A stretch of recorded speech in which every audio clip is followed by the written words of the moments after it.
ছাব্বিশে বিধানসভা ভোটের দামামা বাজিয়ে আলিপুরদুয়ারে জনসভা প্রধানমন্ত্রী নরেন্দ্র মোদীর। প্রত্যাশা মতোই প্যারেড গ্রাউন্ডে জনসভায় তাঁর নিশানায় রাজ্যের শাসক শিবির। রাজ্যের শিক্ষা দুর্নীতি নিয়ে এবার প্রধানমন্ত্রীর আক্রমণের ঝাঁজ আরও বাড়ল। শিক্ষা দুর্নীতিতে নিজেদের দোষ স্বীকারে রাজি নয় তৃণমূল, উল্টে আদালতকে দোষারোপ।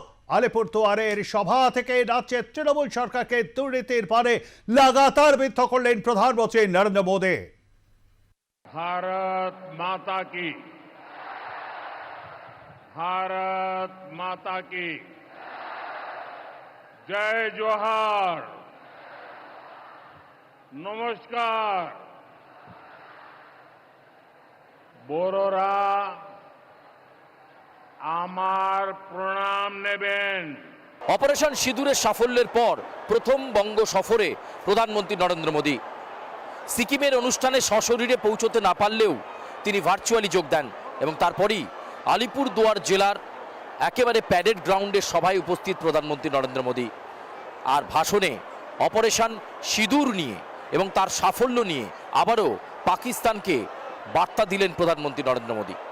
ভারতের দিকে যে চোখ তুলে তাকাবে, ভারতকে আক্রমণের কথা ভাববে, আতঙ্ক ছড়ানোর কথা ভাববে, তাকে উচিত শিক্ষা দেবে ভারতবর্ষ। সন্ত্রাসবাদের বিরুদ্ধে লড়াই জারি থাকবে সর্বত্র। সন্ত্রাসবাদের বিরুদ্ধে লড়াই শেষ হয়নি। সন্ত্রাসবাদকে নির্মূল করাই একমাত্র লক্ষ্য ভারতের। আলিপুরদুয়ারের জনসভা মঞ্চ থেকে বার্তা দিলেন প্রধানমন্ত্রী নরেন্দ্র মোদী। আর অন্যদিকে পশ্চিমবঙ্গে সীমাহীন দুর্নীতি নিয়ে আবারও অভিযোগ করলেন প্রধানমন্ত্রী নরেন্দ্র মোদী। দুর্নীতির জন্য নতুন প্রজন্ম পিছিয়ে পড়ছে বলেও ব্যাখ্যা নরেন্দ্র মোদীর। আর সেই সঙ্গে তিনি বললেন চাকরিহারাদের কথাও। চাকরিহারারা যারা রাস্তায় বসে রয়েছেন, বিনিদ্র রাত কাটাচ্ছেন, যোগ্য অযোগ্য এখনো বাছাই করা যায়নি, তাদের পাশে দাঁড়িয়েও বার্তা দিলেন প্রধানমন্ত্রী নরেন্দ্র মোদী। আলিপুরদুয়ারের সভাকে সামনে রেখে একদিকে দুর্নীতি, একদিকে চাকরিহারা এবং অন্যদিকে তৃণমূলের বিরুদ্ধে আগামীতে ভারতীয় জনতা পার্টিকে কিভাবে লড়াই করতে হবে তার বার্তা বলে দিলেন তিনি।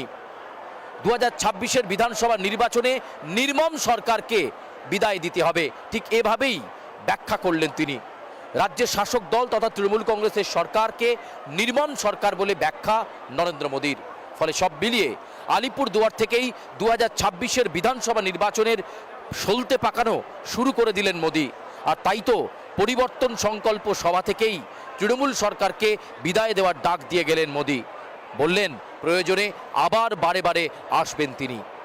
ক্যামেরায় সুদীপের সঙ্গে সুচারু মিত্র, আর প্লাস নিউজ, আলিপুরদুয়ার।